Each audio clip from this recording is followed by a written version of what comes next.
So I was in the sheriff machine, I was in the district attorney machine, and I was in the public defender machine. So the DA wouldn't hire me and the public defender wouldn't hire me because I was in the machine. But what I do now is basically I shut down the government.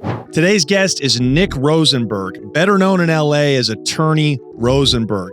Ask anyone in Los Angeles who the #1 criminal defense lawyer is. It is undoubtedly this man. Rosenberg has been defending high-level criminals in LA for years. Murderers, gang members, high-level cartel dealers. This guy gets not guilty verdicts like no other lawyer we've ever spoken with. He gave us insight into the inner workings of the criminal justice system. He talks about how he manipulates trials and gets not guilty verdicts, what to do if you get arrested, and he spoke about a current case that he's working on involving street vigilantes who are protecting vendors and cart owners in LA against violence. That's turning out to be a historical case in Los Angeles. If you get in trouble, contact this man, Attorney Rosenberg. And of course, check us out for bonus content with Nick Rosenberg on Patreon, patreon.com/The Connect Show. Without further ado, it is my great pleasure to give you Attorney Rosenberg right here in The Connect with Johnny Mitchell. Beyond identifying yourself, you're under no compulsion to talk to the cops. And let's be honest, right? It's scary to get arrested, put in the interrogation room, and they say, this is a hot one, bro. You're looking at 50 to life. We've got your car, we've got your cell phone, and your crimey gave you up. My slogan on that, and everyone should learn it, practice it, is I have no statement. I want my lawyer. So then they put you back in the jail cell, and we call that the tank. And they can put an undercover cop or an informant, and they can record. Don't talk in the tank. That's when I see the lights behind me start to flash. And I didn't even think, I just hit it. I was driving like my life depended on it. Then I parked the car, hopped out, closed the door, and I started running. And he pulls out a burner, a shank, it's like 6 inches. And he passes it to me. And he goes, here, that's yours. Don't ever leave the cell block without this. He was the reason I made it out of that place alive. Mr. Rosenberg, I won't call you the Better Call Saul of Los Angeles. I think you're a better lawyer than him. But Tom Hagen from The Godfather. I'll take that. I'll take that. Appreciate you. Absolutely, man. So you are a criminal defense attorney, one of the top criminal defense attorneys in one of the biggest cities in America, the world, one of the most important cities. This is an absolutely fascinating place to be. So glad to have you on here. So we're just going to get into it. Give us a little bit of your background and how you came to law and criminal defense law. Sure. So I'm an LA native. I went to John Burroughs Junior High and then Fairfax High. So I'm a West Sider, right? I didn't grow up in a neighborhood per se, but I encountered the African-American gangsters. So that's kind of how I grew up. So our schools were, here's the Jews, the Jewish Americans, and then there's, no offense to anybody, but in Spanish, we say the negros, right? Mm-hmm. So that's kind of how I grew up. Fairfax High, 4.3 GPA, 25 college units, and I played football. So I was kind of one of those guys that was in every clique. Mm-hmm. I was good, and they knew me. You're a complete anomaly. You're one of these Jewish guys that grew up around urban Black mm-hmm. culture, and so you have both of those elements in you. Yeah. So football, one of 3 white dudes who started. I started fullback and defensive and offensive line. So they called me Conan because I was like a raider, right? I was late hits. I got in fights. We had 7 out of 10 games, cleared the benches. And the coach said, Rosenberg, if you start one more fight, I'm taking you from the team. So there was one play we did, I forget, we played, Norbon, Washington, John Locke, Star Jordan, Compton. That was the league we were in, right? And there was one time when this guy was starting a fight with me, I put my hands up like that to show coach I wasn't the one, right? So that's kind of how, I developed that heart. Chutzpah. as your people would say. Right. So you go on to college, you went to Berkeley, but not for law. What did you go there for? Correct. So I was always good in science, and also I was a great writer. So when I went to Cal, I was a philosophy major. But on the first day of school, a friend of mine from high school who was in she's in my calculus class, she was enrolling in architecture. And I said, architecture? They have a major for that? So I went to the School of Environmental Design, did very well. And I also was pre-med, setting the curve in OChem a couple times. And I worked for professors' medical laboratories. But when I graduated, I didn't want to get a job, right? I was great in school. So I went to film school, City College of San Francisco. And after one semester, I was shooting 16 millimeter. Wow. Yeah. So you're just kind of this brilliant guy, but you didn't know what you wanted to do. You were just jumping from profession to profession to profession. And it was years later when you came to law. So how did that come about? And then how and why criminal law? Sure. When I graduated, I was living in the co-ops. So that's kind of a frat for, the artists and the musicians. And there was a girl I met who was in a 10-year-long relationship with somebody who was graduated from law school. And she just finished up her master's in Latin American studies at UCLA. And the summer I met her, she was starting law school at Hastings College of Law, which is basically in the Tenderloin of San Francisco. It's a great law school. So I ended up stealing her from him, and I moved in with her to the law dorm. I was in film school, so I was shooting a documentary on their moot court. So I had all the lesbianas were shooting for me, City College, San Francisco. And then after a while, I helped her with some of her papers. And I said, you know what? I can do this. So I cut my hair and started to get involved in community organizing in the Tenderloin. So you had long hair before you became clean cut. Yeah. When I was, I had a soul patch, the long hair. I rode a Beamer R90. Rolling my own cigarettes. Yeah. So you had an era. You lived a life. People don't know you're 56 years old. Right. You look young, but you've been around a long time. You ended up marrying this woman, correct? Yes, I did. Gangster. She was the reason that you started to get active in the community. Did you become a public defender? First of all, where did you go to law school when you eventually made that jump? So I went to USF, University of San Francisco, Jesuit school, private in the Haight-Ashbury. Wow. And, I got scholarships. Wow. I was good at getting, because I did so much community work. Before law school, I was a nonprofit director for a group called Adopt-A-Block. And it was like public safety, right? So I worked with the cops and the city attorney. Yeah. We weren't criminalizing, but we were holding property owners accountable under a theory of nuisance for the crack houses. So I was shutting down, the open air, smoking crack on the street, the crack houses. That's what I did. So I knew all the cops. Right. And did you like law enforcement, or how did you view them at the time? So they were our partners. So what we would do is I used to teach people how to call the cops for drug transactions. So I had neighborhood watch groups. I worked with the merchants, the religious institutions. So San Francisco, the politics are very progressive, but I was part of this task force called the Lower Eddy Task Force. And that was funded when they built the Moscone Center. So they gave the neighborhood $1 million. And this was like 1996. So through that, any politician who runs in San Francisco, they have to come to the Tenderloin.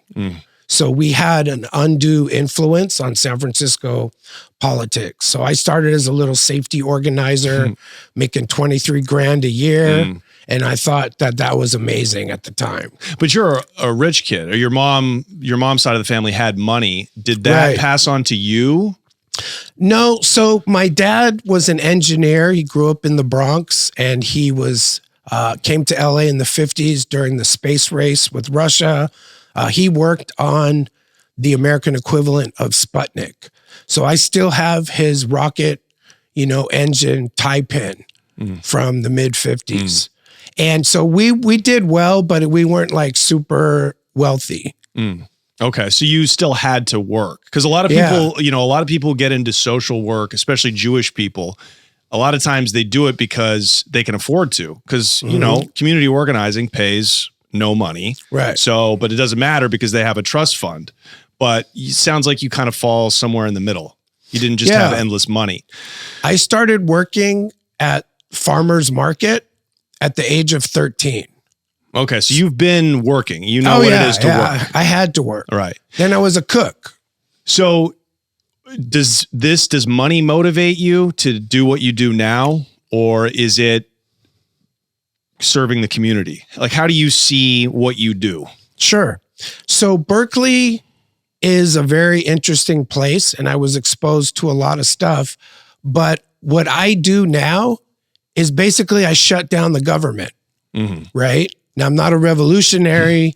I'm a proud American, support the military, and I support the good cops, okay? But it's the government. I'm a roadblock for the government taking people and putting them in a box for the rest of their life. So that's kind of my motivation. I got to pay the bills. I got to eat. And, I'm a good lawyer. And that's why my name is good out in the street. And, cops come up to me all the time. In fact, I was doing the Alex Enamorado case in Victorville. And I'll tell you a little bit about my Friday. We touched on it.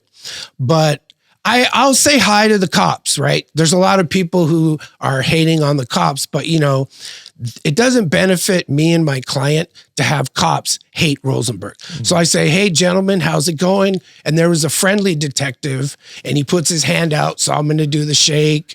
And I asked them who you guys got in the Super Bowl. We started chatting, and I told that friendly cop I'd be on this show. And he's like, Johnny Mitchell? He's like, The Connect? And I'm like, yeah. And so he pulls it up, and he told me, bro, that's a 2-hour show. Yeah. So if you're lucky, we might go 3 if you got really juicy stories.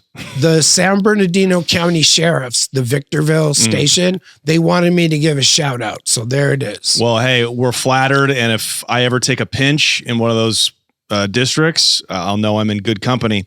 Hey, everyone, let me take a minute to thank our sponsor for today's show, Rocket Money.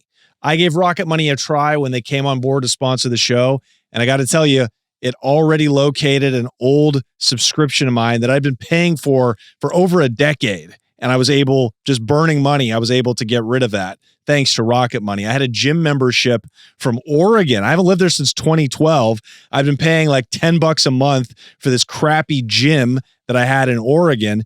And I located it thanks to Rocket Money. That's what Rocket Money does. With all of the thousands of streaming subscriptions and services that are out there these days, it's very difficult to keep track of all the ones that you've signed up for.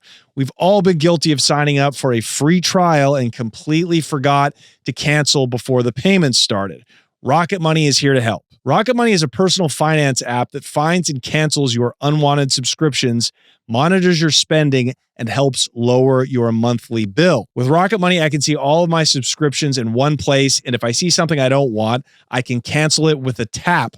I never have to get on the phone with customer service. Pay attention to that, because that's a big reason for not canceling your subscriptions. You just don't want to pick up the phone and talk to somebody in India that tries to upsell you and all you want to do is cancel. That is huge. Rocket Money does all that for you. They'll even try to get you a refund for the last couple of months of wasted money and negotiate to lower your bills for you by up to 20%. All you have to do is take a picture of your bill, and Rocket Money takes care of the rest. Rocket Money has over 5 million users and has helped save its members an average of $720 a year, with over 500 million in canceled subscriptions. Stop wasting your money on things you don't use. Cancel your unwanted subscriptions by going to rocketmoney.com/connect. That's rocketmoney.com/connect. rocketmoney.com/connect. PLEA.com/CONNECT. All right, let's get back into the episode. So you graduate from USF. Mm-hmm. Did you choose criminal law while you were still in law school? Right. Did you? So criminal law kind of chose me. So I'll try to set it up for you. My mentor in the community was aligned with the San Francisco sheriff. So we could communicate directly with Mike Hennessy. Mike Hennessy was a non-sworn peace officer, graduate of USF, and he was a progressive sheriff. So I worked in my community with a lot of ex-offenders, right? People who had cleaned up their lives from drugs. We had an organizer who was basically a Black Panther. And the way my mentor got her job was through a guy named Johnny Spain. Johnny Spain is one of the San Quentin Six, and he was shackled with 30 pounds of chains during his trial. And the first African-American judge in the Northern District of California, he granted Johnny's writ of habeas corpus for that. So he's one of the San Quentin Six who discovered my mentor, and then my mentor discovered me. So you saw these injustices in the system, and that sounds like that's kind of what motivated you to go fight these injustices from the inside as a defense lawyer. Well, I worked for San Francisco Prisoner Legal Services when I was in law school. So we were enforcing Title 15, the jail regulations, and we had the power to actually sue the county from inside the sheriff. So through that, I got to learn all about the jail. The attorneys just go to the attorney room, but we could go everywhere. We inspected the safety cells, the SVPs. So I did that. And then I clerked at the city attorney's office. And this was when I was in law school. I was on nonprofit board of directors for housing corporations. And then, so my wife was a staff attorney at the Ninth Circuit Court of Appeals, and she did immigration administrative law, what they call civil. So when I became an extern there, they had to put me in criminal. So I worked up the cases at the Ninth Circuit. The staff attorneys orally present cases to the judges. So one of my cases I worked on ended up getting published. It's called United States versus Fine, and it's a fraud decision.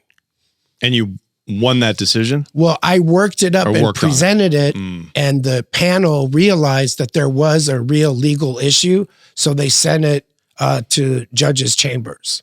Okay. So you won that. You helped on that case, and you got a favorable decision. Right. I identified a novel legal issue that ended up getting published by the Ninth Circuit. Okay. So did you end up becoming a public defender, or did you just go straight to a private practice? Right. So I was a public defender, but what I wanted to set up was during law school and before, I was active in the community courts, and that was run by District Attorney Hallinan and then District Attorney Kamala Harris. So I was in the sheriff machine, I was in the district attorney machine, and I was in the public defender machine because I worked on Jeff Adachi's campaign, and I was trying to bring everybody together for restorative justice. So what happened is because of that, I got canceled out. So the DA wouldn't hire me and the public defender wouldn't hire me because I was in the machine, right? And so I ended up in Tulare County as a public defender in 2005. Wow. So, oh, and then I forgot to mention my wife passed away right when I became a lawyer. So I was in a period, grieving, and then I moved out of my loft in San Francisco and was a baby public defender. Wow. So you knew Kamala Harris? Yeah, I worked with her. I met with her, and I'm familiar with, when I started, it was the Mayor Willie Brown machine. And where Mayor Brown is like, if you know him, it's patronage, politics. So the mayor's office of neighborhood services, I went there all the time. So now you're moved out of glitzy San Francisco and you're making your bones in, county like Tulare. No Correct. offense if you live there. Well, it's I'm sorry. The cities of like, I think it's Visalia. Yeah, Visalia, and I think it's close to Fresno or Modesto. 45 minutes away from, sometimes they call it Fredno. Right. So you're going to get a lot of experience as a criminal defense lawyer working in those areas. So you're a PD, public defender. What are your thoughts on public defenders? You know, a lot of them, we call them dump trucks in jail because they got so many cases. They just try to get you to take the first plea deal, right? But I know there's some really good public defenders too. What was your experience like as a PD, and why did you ultimately, and when did you make the jump to being a private lawyer? Sure. So my first day of being a public defender, I got my little office and they had a stack of files this high. I think it was 55 cases. And they basically said, Rosenberg, you're running calendar tomorrow. So I had to figure it out. You know, what is this? But misdemeanors, I started misdemeanors. So it's driving without a license, DUIs, DVs, trespasses, right? But I figured out how to do it and I just started running calendar. Now, where I was, I had a great judge. Her name was Elizabeth Krant, RIP.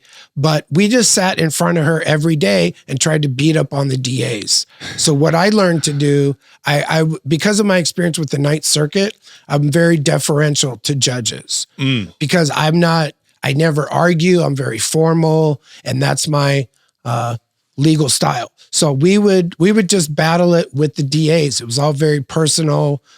Visalia, more churches than liquor stores, 2% African-American, 55% Latino, and about 35% white. But it's a religion. And then everyone works for the prisons on the jury pool. Yeah. So because I'd been in San Francisco, you know, I dressed like a city slicker. And as a public defender, they always thought I was a private lawyer.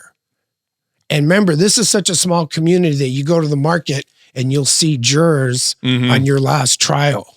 Yeah, they haven't seen a lot of Jews go through there. No. So when I did juvenile was interesting. So they have the Nazi lowriders and the Woods out there.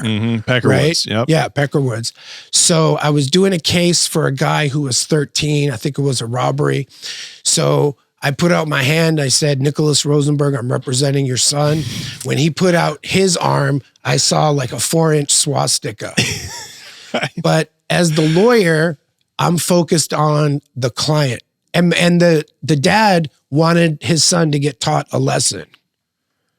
What do you mean? Like he wanted him to go do time? Yeah, he wanted him to go and suck it up inside. Probably, you know, we had camp, was up to a 1-year commitment, but I have to represent the client. Do you feel any kind of way when you're representing a client that, as a Jew, you're representing a client that has swastikas on him? Does that affect you at all? Or do you just write that off as ignorance and keep it moving? So I'm a Sixth Amendment right to counsel lawyer. And, you know, they've asked me if I would represent Trump, who politically, you know, he's not my guy, but I separate that stuff out because what I'm really doing is I'm representing a young man.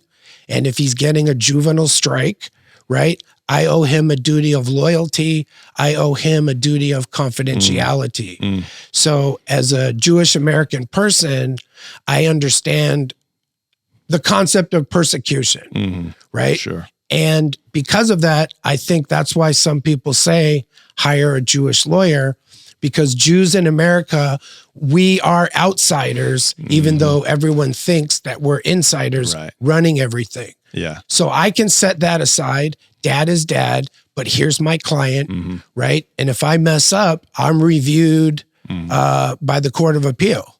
Now, as a PD, as you start to get some time in the system, do you start to get more and more serious cases? Is that kind of how it works? They start you off when you're a brand new public defender with misdemeanors. Is that how it works? And you start moving up to felonies and more serious felonies. What were some of those felony cases? What was the most active common felony case that you took in a county like Tulare? Sure.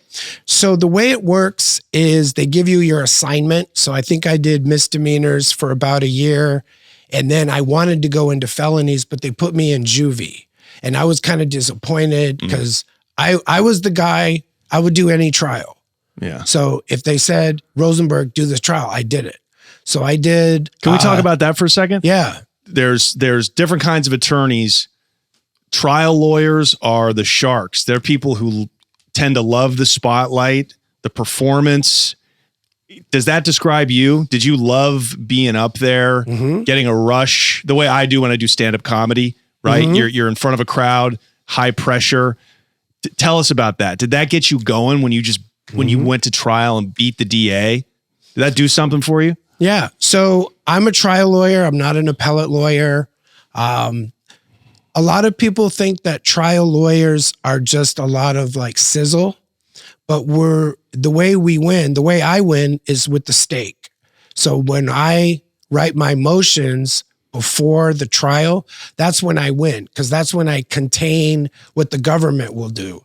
Without the judge ruling, they'll put on everything. They'll put on prior arrests. They'll put on all this gang evidence, and they'll really go after my guy. So that's where I actually win. Now, I have kind of a colorful personality. I like to entertain people. I'm animated, and I love doing trials. Now I do high stakes, life in prison, 50 to life trials. But just to go back to something about when I was a public defender in juvie, that's where I got interested in the gangsters. Because if there's a fist fight at school, they'll add a gang enhancement. Wow. And they're giving these guys juvenile probation with gang terms, do not associate, right? And they're setting these kids, at 16, if you get a robbery, especially with a gang enhancement or a gun enhancement, that's an adult strike. Yeah. So I did a really deep dive on the gang enhancements. They had a 10-point gang member validation criteria, and I challenged that, and I wanted to find where are they getting this. So I actually did a subpoena to the Department of Justice in California, and I spoke to one of these really high-level sergeants, and he told me the origin of that validation criteria is the entry into the Cal Gang database. So that's back when they had that. And now, as a trial lawyer, I really do the gangsters. Okay. I do the gang enhancements. I do the gang conspiracy. And that's one of my specialties. Are those gang criteria still the same as it was in the 1990s? So LAPD uses similar criteria. So what are the criteria? Self-admits to a peace officer, self-admits in a custodial facility. In other words, are you going to run Southside? Are you going to run Paisa? Or maybe, my guys don't, but you might go PC. Protective tattoos. custody. Yeah. Protective custody, tattoos, gang attire, possessing notebooks with, people like to draw out gang graffiti. So we call that indicia of, gang membership. Now, if you're not a full-fledged validated gang member, then you can be an associate. So an associate, you got no ink, maybe you have hair, right? But you hang out with the homies and they'll get FI cards on you. So FI cards, field identification cards. So let's say we're at the park after 10 p.m. and we're drinking and, you're 18, I'm 19. They're going to go up to us. They don't arrest us, but they say, hey, Rosenberg, we know you, bro. You're from so-and-so, and you go by the moniker of Seda. And then they write that down, and they're documenting that I'm with you. And if you're a known gangster, if I go to trial, they're going to bring that up as an FI card. And so you were saying part of how you win cases, or at least get reduced sentences, is before you go to trial, you have a motion to bury or not allow that evidence from the prosecutor into trial, correct? That's correct. One of the main sources of this for trial is Evidence Code Section 352. And 352 says that if evidence is not very probative, but is prejudicial, the trial court has the discretion to exclude that. So you convince the judge that this is prejudicial. Correct. Now, we'll talk about the gang enhancements because the statutes have changed. It used to be, let's say you have a murder with a gang enhancement. It used to be that during the case in chief, the prosecutor proves the murder and the gang enhancement. So the jury hears, Florencia, 800 members, common signs and symbols, with your hand, for example, and they hear that they commit murder, attempt murder, kidnap, extortion. They show them graffiti and they have to prove 2 prior convictions that we call predicate offenses. But the jury's hearing all that while they're deciding, did Rosenberg's client commit the murder? So they changed the rule about 2 years ago, and now we can get a bifurcated trial on the gang enhancement. So what that means is the jury has to convict on the underlying offense before hearing from the gang detective who renders an opinion. Is it for the benefit of, in association with, or at the direction of a criminal street gang with the specific intent to aid, further, or promote criminal activity by gang members? Wow. So that's the enhancement. Right. And that's after the decision is made, a guilty or not guilty plea is made by the jury. And then that same jury also decides about the enhancement. In a second mini trial. Interesting. But here's how criminal justice reform works in California, in my opinion, is it sounds good, but what ends up happening is the judges let gang evidence in the case in chief for motive, lack of mistake. So gang evidence does come in. And that's, so I did a trial. The prosecutor's theory was that my client knew that another gang member gave a statement to the police, and that was the alleged motive for the killing. In that case, I was able to exclude that theory from coming in to the case in chief. So that was an example of what I call motions in limine. In LA, they say 402 motions, but you have to litigate this stuff because if you don't push back on it, the judge will let it in, and it's very prejudicial. The people that we get on our juries, they're the people that go to the mall, right? So if you know too much about prison, criminal justice, or if your dad was chief of police in, Wichita, Kansas, I'm going to kick that juror. The DA is going to kick jurors who have been arrested, whose brother is wrongfully serving 20 years for a murder he didn't commit. So the extremes get kicked off. We call that a peremptory challenge. But we're left with people who are more or less in the middle. In the middle, right. So would you say that you, barring any kind of factors, would you say that you try to take most of your clients to trial to win? Or are you trying to just get better plea deals for them? Like, how much of the time are you fighting and how much of the time are you trying to plea down? Sure. So a lot of my cases in LA County, I work with the hardcore gang DAs. Now they're called Community Violence Reduction. They call that cover. But basically, all the gang DAs know Rosenberg, okay? So I've done a lot of different neighborhoods around LA County, and the ones that go to CCB, Clara Shortridge Foltz Courthouse, pretty much all the DAs and the bosses know Rosenberg. So for some cases, when I'm preparing for preliminary hearing, I'm discovering my trial strategy. And I've had cases, even after preliminary hearing, my client, I did a post. I think my client was looking at over 75 years to life, and I ended up getting him a voluntary manslaughter with a gun enhancement for 21 years. So I have settled big, ugly cases by showing the prosecutors weaknesses in their case. Right. Because prosecutors don't want to lose. Nobody wants to lose, but DAs hate to lose. A lot of times they're politically driven, right? They want to move up to become a judge or get elected to government.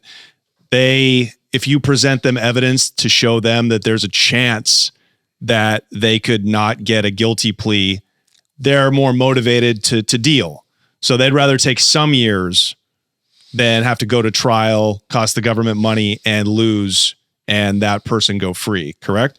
Yeah, I mean, from a prosecutor's point of view, if Rosenberg can expose weaknesses in the case at trial, whether that be a rule of evidence, I did a case like that where the co-defendant gave a lot of statements against my client, but that co-defendant, if he didn't testify at trial, a lot of that evidence would not come in. That's a case called Aranda Bruton for a non-testifying co-defendant who implicates the defendant. So in that case, I got 21 years. I was able to show the prosecutor, look, if you go to trial and this guy doesn't testify, you don't have enough evidence on my guy. Right. So, I mean, look, off the record, the video, it was my guy. Yeah. It was my guy. Well, we're very much on the record. But we had issues that I exposed and we ended up getting a deal. Now, so would you rather do that? Like in best case scenario, would you rather, if it's looking like there's a decent chance that your client could be found guilty, would you rather handle a better plea without going to trial? Or how do you feel about that? So whenever you have life in prison on the table, could be 7 to life on an attempt murder, add a gang enhancement, you make that 17. First degree murder, 25 to life, add a firearm enhancement, that could add 25 years, so 50 to life. But when you get into that level, before I go to trial, I will talk to my client, see what he or she is comfortable with, and I'll ask for an offer. And the reason that I do that is if I were sitting in jail, in prison, on a level 4 yard, convicted of first degree murder, and I would say, you know what, Rosenberg, my cellie, he got 21 years, and his case was worse than mine. So what the you f***ed me over? So I will prepare for trial. That's how I can get a deal. Now, there's a lot of cases where they say, F that Rosenberg, we're going to trial. So I did a case like that. It was in Florencia, and my client was charged first degree gang murder by firearm. His DNA was recovered at the crime scene, and he didn't testify. And I did a podcast on this. It's going to get released soon, but I ended up getting him a not guilty on the gang murder, not guilty shooting at a car, not guilty assault with a firearm, and all with gang enhancements. That was a great trial for us. Wow. So he walked? Well, they convicted him of felon in possession of a firearm, but he got credit for time served. How long was he in jail for? He'd been in, I think, for about 4 years. In county jail, waiting for, fighting a murder. Wow. So the backstory on that case was that he was accused of murdering an OG Crip. I can say his name. They called him Bugsy.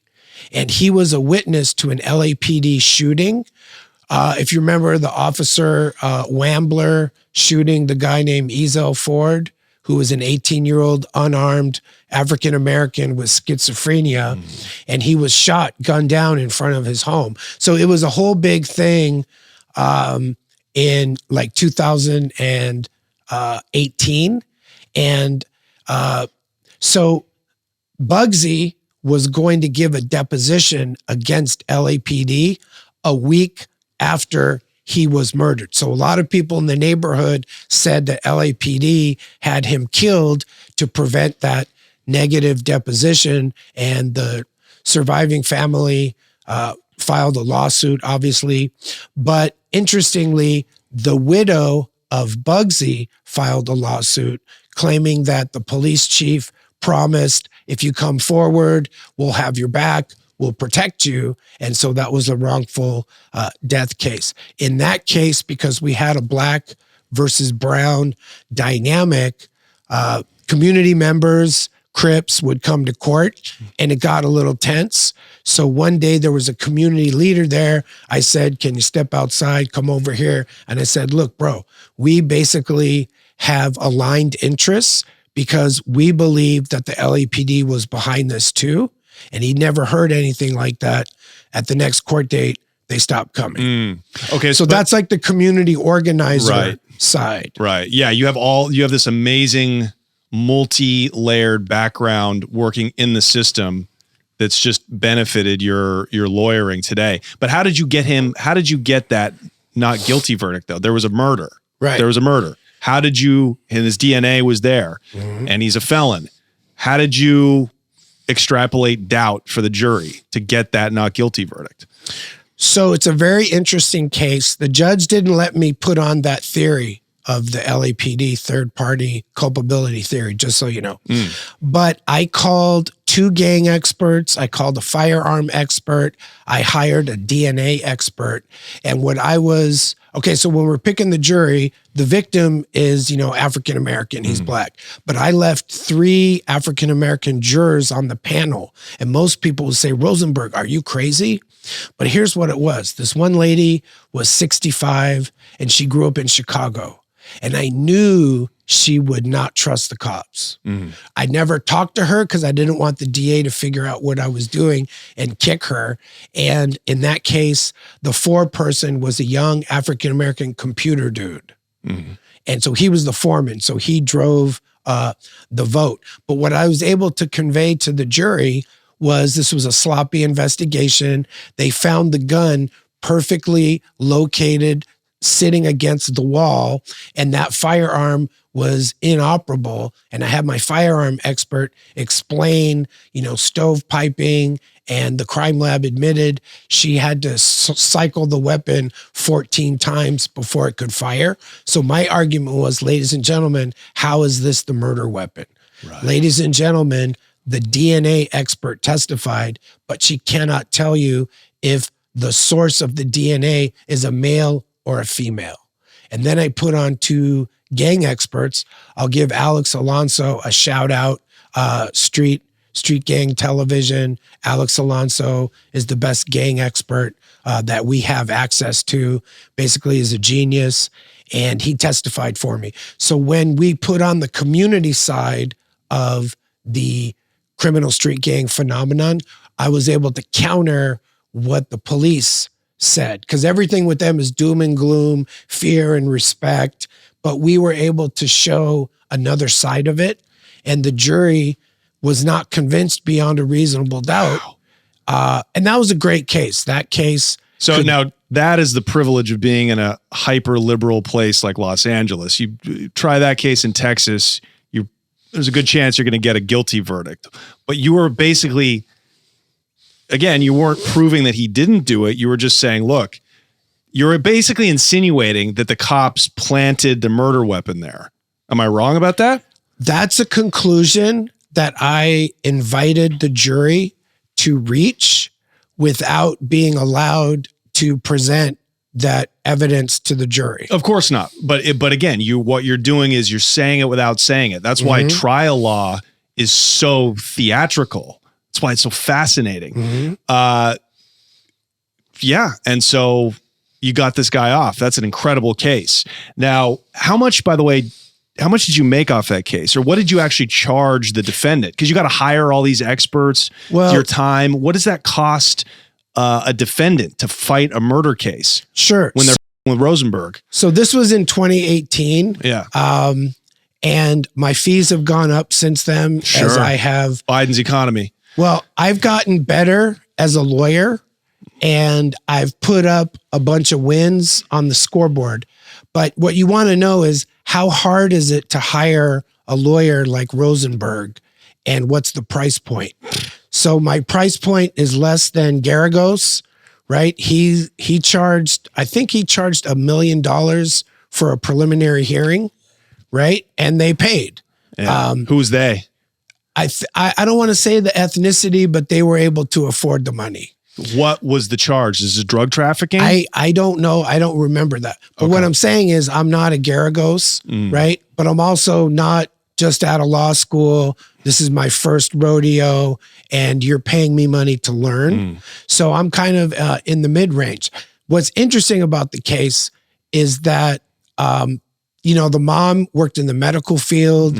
She's middle class. So she doesn't have $200K to pay Rosenberg. But having said that, I was on that case for a long time. And you mentioned experts. So I don't pay for experts.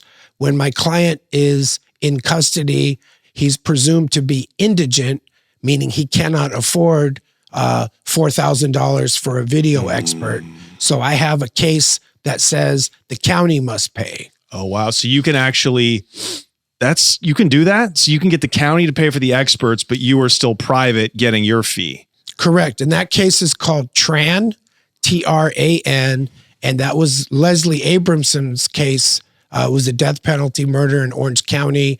She charged the family $300,000. And then she had the gall to ask for $19,000 for a psychiatrist. So it went up through Orange County and the reviewing court said, no, it doesn't matter if third parties are paying for the defendant's private lawyer. The issue is the defendant's indigent status. Right. Oh, wow. So this is great for you and the defense and the defendant because they know the money they pay you is not going to be siphoned off to your buddies. There's not going to be a lot of corruption there because everybody else, all the experts are getting paid by the government and all the money that you're getting goes to you and you're going to be more motivated. You're going to do better. When you do better, they do better. So how much did you make off of this case, Rosenberg? I'd rather keep that Business and Professions Code 6149, which says that a retainer is confidential. But let me just say one more thing, because people are interested in hiring criminal attorneys. You never want the attorney responsible for the investigator or an expert. And here's why. Then it's in the attorney's interest to minimize the investigation because they're eating into the lawyer's fee. So you always want to have the lawyer incentivized to do more work, not do less work. And that's why, and the case law on this, comes from the Sixth Amendment right to counsel and due process. So it's very important. Remember, the government wants to lock Rosenberg's client up for 50 years to life. So it's not that much of a stretch if the county will pay Alex Alonso, a couple $1,000 to come in and testify and keep it real. Right. So the government thinks their witnesses are going to be in their favor. So they're going to pay for that. Well, so, okay, anytime a defense expert testifies, especially if they're privately retained by the family, the prosecutor will say, now you're getting paid. How much are you getting paid? Trying to insinuate that they're this gun for hire. But remember, everyone in a trial is getting paid, except, the jury, I think they get $15 a day. But the prosecutor's getting paid. They get paid well. And plus they have a pension. Rosenberg, I don't have no pension, right? So the judge is getting paid, the bailiffs are getting paid, the court reporter's getting paid, the clerk's getting paid. Yeah. Everybody in the system makes money. So, and then we can talk about this later too, in much the way that drug dealers and criminals want the system to continue. I think the criminal justice system wants the drugs and the crime to keep flowing because that's how everybody's getting paid. But how much can you at least tell us the scales? Can you tell us, like, from DUI up to first degree murder? Can you give us an idea of what your price point is? Can you tell us that much? I can tell you this. Every case is different. And when I say that, when we did the Fox Jose Rodriguez Landa trial, that was a 7-week trial. So a 7-week trial, I have to cover all my court appearances for 7 weeks. So that's going to be a more expensive case. Some of our murders might be a 10-day trial. So one of the things I look at is how long is this trial? How big is the discovery? Nowadays, we get so much video. We're in the terabytes of data just for one case. But I want to answer this because I want people to know how much it really costs. So in Los Angeles, if you tell most lawyers I've got a first degree murder with firearm. They're going to say $100,000 up front. Now, my fees are not at that level. And there's a reason, because I try to make my law firm available for people who want something better than the public defender, but they don't have, $300,000 for Leslie Abramson. So that's what I try to do to keep my firm more accessible. Having said that, someone's life is at stake. And I'm really going to tell you that being an attorney representing these cases, I don't use the word stress, but there's a lot of, challenges. There's a lot of excitement. And when I win, I get to keep the win, right? If I shut them down, I can keep that win. But one thing that I recently realized, and I think you might find this valuable to hear, is that I've realized that, you see the lawyer, but behind every lawyer is a whole community. It's a community of family members. It's a community of friends. It's a whole community that passes on my name, right? I can't function without a very large community behind me. And that's why I'm blessed. That's why I'm back in LA. That's why my law firm is always going to be in LA. Yeah, that was going to be my next question. So for a criminal defense attorney, the best marketing is word of mouth. It's not even close. Somebody in jail beats their case, beats a murder case, that's getting around to everybody in the dorm. Rosenberg, Jew, right? Get yourself a Jewish lawyer. It's all you hear in prison. Do you remember the case that really made you, that put your name down as like the guy to get with if you're in trouble? Sure. I'll give you a little backstory to set it up, and then I'll clinch it for you. So when I first started my law firm, I was in the Valley, and I got a Van Nuys office 2 blocks from the courthouse. I always wanted to be right near my courthouse.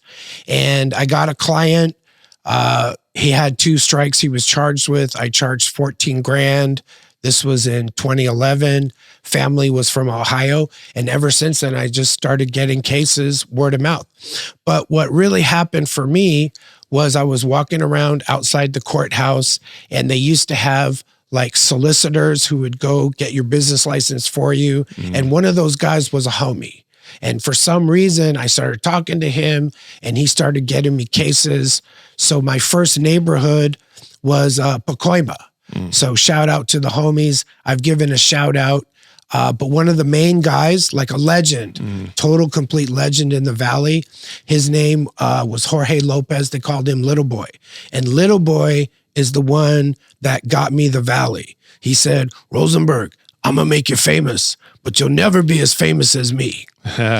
So that's how I just started kind of like maybe hood hopping and picking up neighborhoods. But the case that really made me was the Jose Rodriguez Landa, the Fox case, because that was a drug conspiracy as well as drug distribution.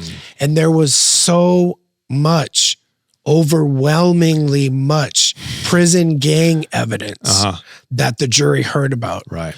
But the defense, and I did the closing argument after 7 weeks, and I was able to persuade the jury that my client knew the rat was the rat, and he never wanted anything to do with him. Tell us about the case, first of all. Could you tell us about the charges, the background, the evidence they had against him? So this case was at a public trial. Therefore, it is public, so I can speak with a little more depth. But basically, the idea was the California prison gang was aligning with a Mexican cartel, and they had this kind of quid pro quo relationship that they were trying to work out. And you're talking about the Mexican mafia when you say California prison gang? I can't speak on that. The only thing that I just say the prison gang, and it's kind of like if you know, you know. But this was like a partnership deal. Okay. And so, again, overwhelming amount of prison gang evidence, and my client, Selly, actually testified against him for 13 hours. I'm sorry, but what is the actual, now this is a federal RICO case, I assume, It's right? not a RICO. It's an 841, 846. So 841, possession with the intent to distribute narcotics. Okay. And then 846 is the conspiracy to commit that offense. And what kind of narcotics? What was the quantity and where? Was Right. it in prison or on the street? It was on the street. It's a bunch of meth, a bunch of coke, a bunch of marijuana, 5 co-defendants. Wow. And, that was a case where, so each in federal court, we had 2 lawyers. My co-counsel, Carlos Spiga, who's one of my mentors, got me involved because he's an old time lawyer and they know his name. But there were 5 co-defendants. Each one had 2 lawyers. So you've got 10 defense lawyers. You've got 3 U.S. attorneys. But let me tell you one thing that's interesting because we talked about it, that I have a degree in architecture. So in federal court, the U.S. attorneys sit facing the center and we sit facing the center. So the architecture of the room is that the AUSAs have their back to the jury. AUSA? What is Assistant United States that? Attorney. Right. Got it. And that's why I wear the flag pin. My joke is I out USA the AUSAs. I had no idea that. So you're actually looking at each other in federal court and the jury's behind you. Because So I'm looking at the jury. Right. So I see. I'm playing the jury. Oh, okay. So the prosecution has their back to them. The defense is facing the jury. Right. So that's why you have your pin on. Just to and do you wear the glasses in court or you take those off? I wear prescription. These are prescription. Okay. I wear progressives now. But Right. anyways, the point of it now, when I'm in trial, I'm animated. I use my body a lot because jurors are bored. Right. The government will bore the out of them. And then I try to train the jury. When Rosenberg gets up there and starts asking questions, something happens. So they're kind of looking forward. Okay, what's Rosenberg going to do now? You're waking them up. And that's how I'm inviting them in to my defense theory. Wow. Okay. And we did that. And I'll tell you, ever since they did the first, I say prison gang, RICO in 1996, no prison gang leader has ever had a not guilty verdict. And we did that. And that was in 2019. Okay. So just to summarize the scope of this accomplishment, you beat the feds at trial. Correct. The feds have a 98, some say 99% conviction rate. 98 to 99% of the time when the feds go to trial, they win. It is like almost set up for the defense to lose. When you really get to know the federal system and what they're allowed to present, it's unfair. You beat them. And that, I mean, it's shocking. It's wild. And this was your defendant, the alleged ringleader, was a shot caller. Where in prison? What prison was he in at the time when they arrested him? What happened for him, and there's going to be a boundary where I have to kind of zip it because he's got an open case. But he's got another one. Yeah, he got indicted in 2018 for a case that they called the Dirty Thirds, and that's an open case. So me speaking on some things can hurt that case. Okay. But what I can tell you loosely is that the day he was supposed to get out, they filed another state court case on him and extradited him to the Los Angeles County Jail. So I can answer that, but anything else. Can you answer where he was in the past? Like, where was he? So he was where was he in prison? What prison was he at when he caught this particular case that's already finished? So, okay. And what were they alleging he was doing? Was he commanding drug sales on the street from prison? So here's the answer. When they extradited him on the state court case, that was a separate conspiracy case from this federal drug conspiracy. And they held him in Los Angeles County Jail for so many years. And then they case built the case that I won. Wow. And then that wasn't enough. So they re-indicted him with the new RICO that's pending. And you're So not on he's- this case? I'm not on the new Fed case. Why not? So basically it's like a conflict of interest, but in that case, the Dirty Thirds, this 2018, and this is all publicly available. You can Google this, but they indicted a lawyer, and I wanted to work on that case for the lawyer, but basically my other client's lawyer said no, so I had to go with it. But that was a fascinating case where they basically said that he stepped across the attorney-client boundary, and they indicted him for a RICO. And what were they accusing him of doing, this lawyer? So some of this has been in the paper, but they accused him of passing messages, brokering a peace treaty. That case was done by Megan Blanco, and I saw 40% of that trial, and she hung that trial, so he is subject to retrial. But it's been reported, some of this has been reported. So the issue for him is that they're pushing the retrial. But he's like a personal friend and a colleague. So I followed the trial carefully. And, when you do these cases, we come under scrutiny. And, I've had cops go to my Instagram, and they don't make any bones about it. And they'll come up to me. I've had cops say, "Hey, you're Rosenberg, right? You do a good job for your clients." So the world that I operate in is a world where I imagine all my phone calls, all my texts, all my meetings could one day end up in front of a judge. So that all my emails, so that's how I operate, because there is scrutiny on the lawyers when you do these cases. How often do you have to tell your clients, look, you can't be telling me this?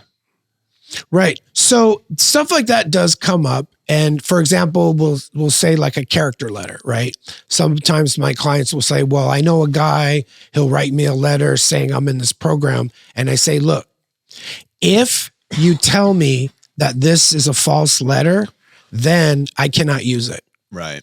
So that's how I deal with that. How often have you had clients try to basically overtly get you to commit criminal acts? So the way I would answer that is that sometimes we get into a boundary zone.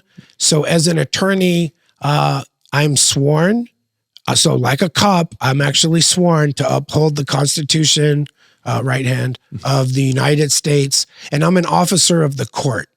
And I take that very seriously. So I try and engender credibility. If Rosenberg says something, he's a sharp lawyer, I can rely on it.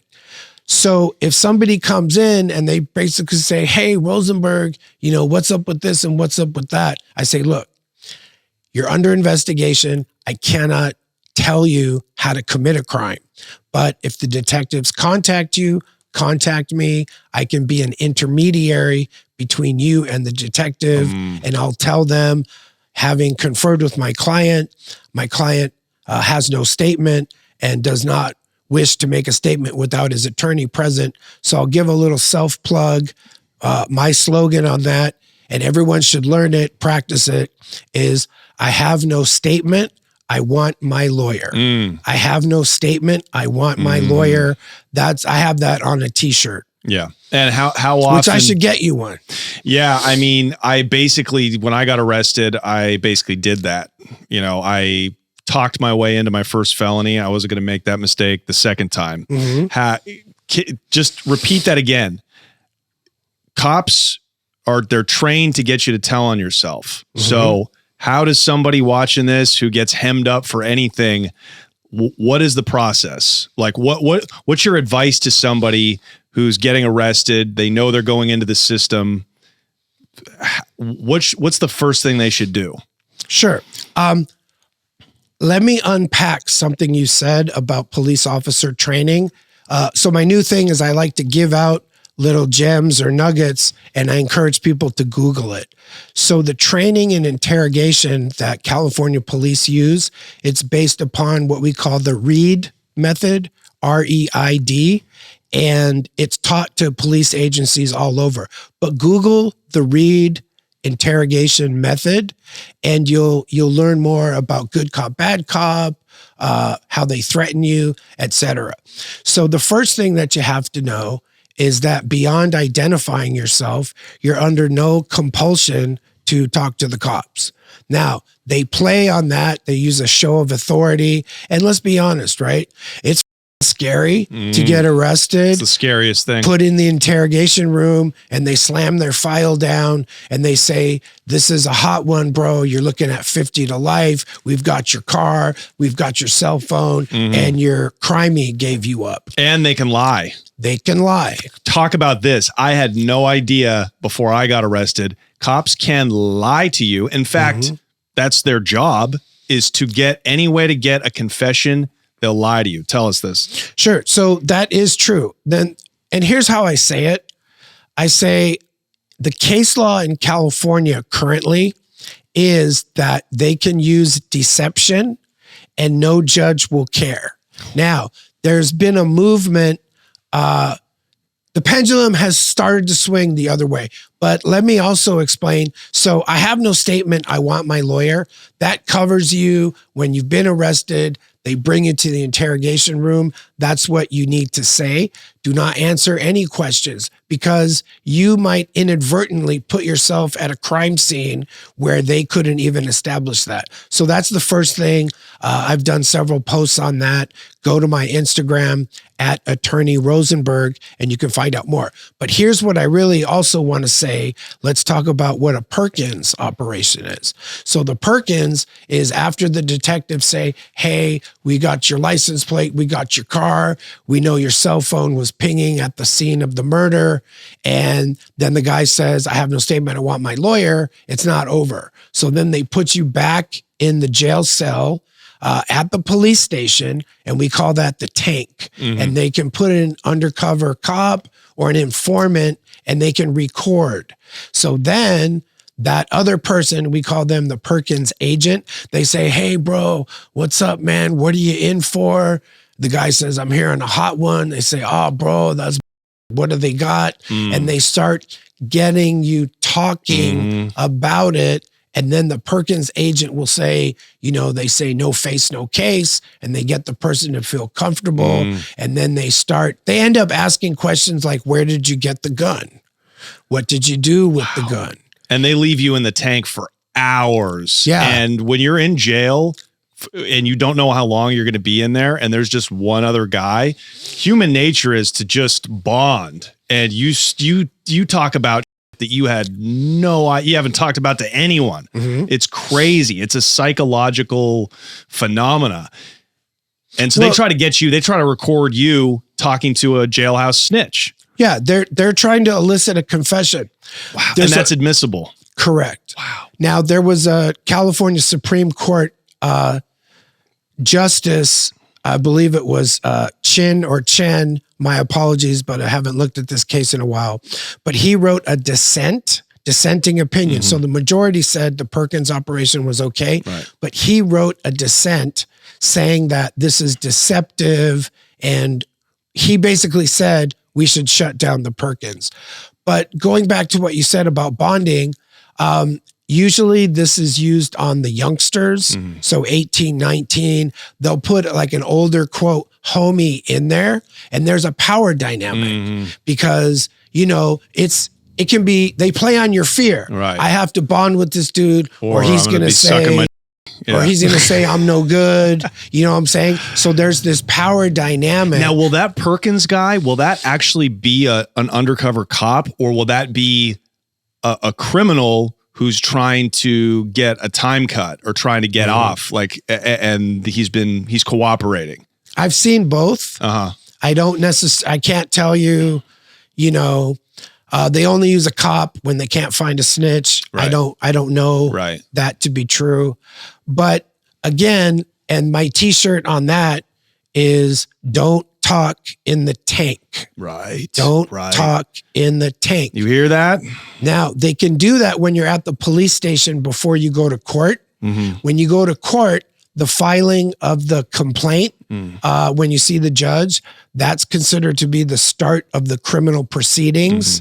And then you have the right to an attorney. Right. So they're not supposed to do that. Now, how long is that process from when you first get arrested for an alleged crime to like how long do they have to actually keep you in jail trying to get a confession or trying to find enough evidence for the DA to charge you before they either have to charge you or they have to kick you loose? Sure.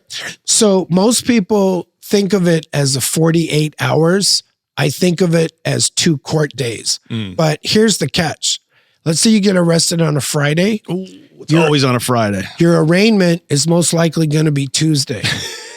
So now they have 5 days to work on you.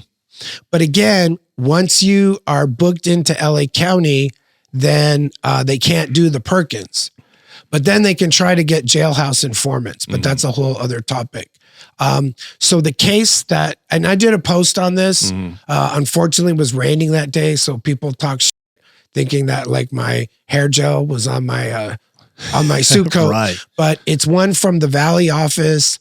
It's probably like post number 100, but I talk about Perkins. I talk about Miranda. The Miranda is the advisement before you give a statement. It was considered to be prophylactic, meaning it allows the defendant to know his rights because they used to beat confessions out of people. That's that. And that was legal. Really? That was legal until the Miranda decision said, no, we recognize due process and Fifth Amendment. And when did that Sixth change? Amendment, What right. year did that change? So Miranda was written by Justice Earl Warren, who is my hero because he's a politician. The Warren Commission? Same guy? Same No. Warren? Earl, well, it may be, but Earl Warren was the Warren court that did the Miranda decision. I want to say 1967, but if you're having doubts, I invite you to Google it. Sure. So think about that in America with, this beautiful Constitution and Bill of Rights prior to 1967, and you got picked up for a crime in LA, they could just beat a confession out of you. Well, so there were cases That's in wild. the 1930s that looked at that. And if you're interested in the history of that, Fifth Amendment right against self-incrimination, Sixth Amendment right to counsel, which is part of the Miranda advisement, then go back and read that decision and you'll see the history and you'll see why the United States Supreme Court said that you need to advise the defendant. Now, in today's world, you probably wouldn't get a Miranda decision. The way the U.S. Supreme Court is now, I don't think you'd have Miranda. But, it's very important. And when a Supreme Court, California Supreme Court, or the United States Supreme Court renders a decision, that's the law. So we call that decisional law as opposed to statutes. Right. Statutes is like Penal Code section 1054.1.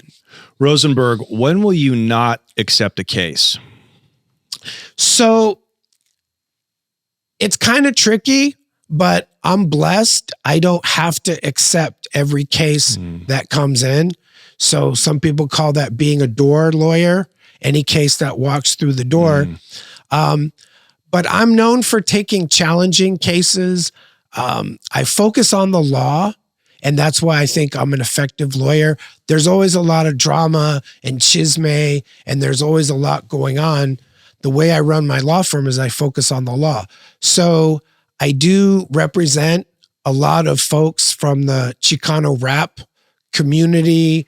And through that, I've met, the Raza actors, the producers, the directors. I'm very involved in the community.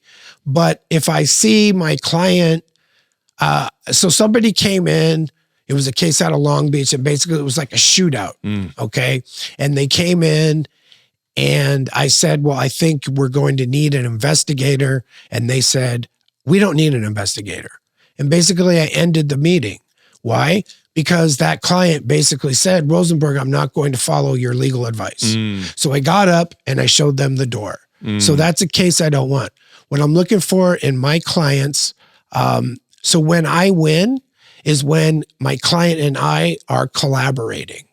That's how we win. It's a partnership. And the best example of that was a case that I did for Daniel Pena. And this was a wiretap case in Ventura, prison gang evidence. And the allegations were that they had a wire on basically a prison cell phone. Okay. So tough case, right? Wiretaps are the most damning evidence and incredibly difficult to win. But we won that case. Hold on. They were alleging that he was selling drugs over a prison phone? Yeah, or what basically, were the criminal charges? Yeah, it was conspiracy to commit possession for sale, active participation in a street gang, everything with gang enhancements. Right. So you have a guy, a shot caller in prison who's directing drug sales on the streets. That's the prosecution's theory. Right. Okay. But over 2 years, we got pretty close. And again, he pushed me to become a better lawyer because I had to do a deep dive on the wiretap statutes. So it was the collaboration. It was the client pushing me, but he's a very charismatic guy, very persuasive. And so, clients like that teach me. And that's how I learned. That's how I become a better lawyer. And it ended up that we got the prosecutor to dismiss 3 drug counts on a wiretap case in Ventura County, which is one of the most draconian counties. So that one was another milestone win for Rosenberg. So sometimes you want to tell the client to take a plea and they say, no, let's fight. And it sounds like this was one of those cases. It's not necessarily take a plea. It's what is our trial strategy. And in that case, the trial strategy was motions. So I basically accused the detective of making omissions in his affidavit to get the wiretap. I challenged the wiretap statute itself, and no one's ever done this. This is what's really interesting. Yeah, go into this. You were able to find a technicality in the wiretap.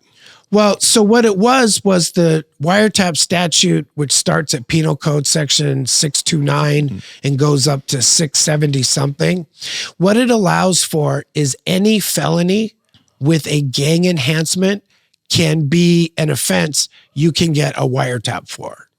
And so I did a deep dive on that, and I found, so there's the federal omnibus statute that sets out the federal wiretap law, and then we have the California law. And the way it works is the California law is supposed to be protective of the defendant the same as the federal law. So what I argued is that for the federal statute said dangerous to life and limb. And I argued that under California law, any felony with a gang enhancement could be the subject of a wiretap, but it was overbroad. Now, we ended up taking a deal on a second case for non-strike, and we kept the appellate rights, which Ventura never does. If you plead in Ventura, you're going to waive your rights. But I got them to keep the rights. So that issue went up on appeal, and I was really looking forward to litigating that. Imagine Rosenberg shutting down the gang section of the California wiretap law. Wow. Unfortunately, the appellate lawyer did not come through. But you see what a great case that is? You don't get to that level of litigation without your client pushing you. And so I learned a lot on that case. So you were basically, you beat the main, you beat it before you went to trial. You won it in the motion. Correct. Right. There was a second case where he was on a jail phone. So that's a whole different And he's accused of what? It's more drugs. Okay. Yeah. Will you ever not take a case that looks too damning? Like if you ever see somebody come into your office and the evidence against them is overwhelming, will you ever say, look, you have no chance, save your money? No, I don't, because, I've said this before. There's always something a criminal defense attorney can do to help a client. So, my My bougie cocktail party answer is factual innocence is not a prerequisite to hiring an attorney. So there are cases, it's all on video. They have recordings. They got a Perkins agent, but there's still they uploaded it to YouTube. Right. Yeah. Well, no, YouTube. Yeah. So for those watching, I don't tell my clients what to do, right? If they want to be active, they can be active. But for my purposes, posting yourself with guns, a big sack of weed, or stacks of money, that evidence comes up. And remember, even though it's legal in California, marijuana is still illegal for the feds. So that's a little word of caution. But yeah, YouTube, I've seen YouTube being used against people, defendants. So just to say one more thing about that. So let's say the case is really bad factually. Maybe I can find a legal doctrine that can help the client, such as doing a Frank's motion, accusing the detective who wrote the search warrant either of lying, malfeasance, or failing to present mitigating evidence that would have caused the magistrate, the judge ruling on the warrant, to not issue the warrant. And I did that for a guy. The DA was writing his opposition. The supervisor came by and he said, "What are you doing?" He explained, and he said, "Just give Rosenberg 30 days community labor." So I settled a fairly serious case with fentanyl for 30 days after litigating this whole thing. By proving that it was a bad warrant? Well, that was my legal position. But what I'm saying is that you make them work, and sometimes you get action. Like you use the word action. That's right. This guy's got action. He's either or he's got action. And action means you got to play. So they catch you with a bunch of fentanyl, but Rosenberg is basically convinced the judge or the prosecutor that this was a bad warrant. There was not enough evidence for a warrant. So they're playing ball. Maybe you won't get to walk, but you get 30 days community service when you should be doing 5 years in prison. Well, that guy, they had an offer for him of 365 days county jail, which he would have done at halftime. Yeah. But I got him no jail and 30 days community labor. He was happy. Oh, yeah, of course. Oh, okay. So this wasn't a big quantity, I assume. So I forget how many fentanyl, the M30s, but it wasn't like the kilo cases that I've done. But, sometimes the issue is just what's the penalty going to be, right? So I use mitigation, character letters, and also it's not like Rosenberg pulls up on day one, I get this amazing offer, and then that's it. It takes time to build up a rapport with the prosecution. Yeah. And, that's kind of, the kung fu of being a defense lawyer. Okay, so answer me straight. We're just two guys talking at a bar. You don't have to give me a political answer. 9 out of 10 people come to you with cases. How many of those 10 people are innocent? Didn't do it. So, again, factual innocence. So what is factual innocence? 10 guys come to you with murder cases. How many of them actually did it? I mean, a lot of times it might be all 10. Who knows? This is what I'm trying to say. Like, what do you think? What I think doesn't matter. What the judge thinks doesn't matter.